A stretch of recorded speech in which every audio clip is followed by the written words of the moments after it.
এই দেখেন, এই জায়গায় এই রগ, এখানে একটা কামড়াইছে, এখানে একটা কামড়াইছে, আর এই পারে একটা, তিনটা সবল মেরেছে। তিনটা সবুজ। হ্যাঁ, তিনটা মেরেছিল।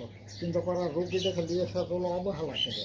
রুগীটার পায়ে এখানে পাড় দিয়ে এমনি জড়িয়ে থিয়েছে। যেটি এই জায়গাতে বিষটা কইসে বাঁধতে যেতে, তাহলে রুগীটা নষ্ট হয়ে যাবে। এই জায়গাতে বাঁধেনি, এই জায়গার উপরে এমনি জড়িয়ে থুয়ে দিয়েছে। ও যখন পাড় দিয়ে এখনই অরি যাবি ফেলল, তো অবহেলাতে রুগীটা আমি ওষুধ খালে ওষুধ মানলো না, হাত চালানো প্রথম এই জায়গায় চলে গেছে, হাত চালায় চলে গেছে। তারপরে এখানে হলো আমি বললাম যে তাহলে রোগীটাকে যখন এই ওষুধ আর খাইতে পারলাম না, হল করে ছাট করে ফেলে দিচ্ছে। যেমনি খাওয়াচ্ছে খাদ্যটা মুখে ভরে দিয়ে খাওয়াচ্ছে, ফেলে দিচ্ছে। তখন ফেলে দিছে, তখন আমি বললাম আদরি আয়াত তো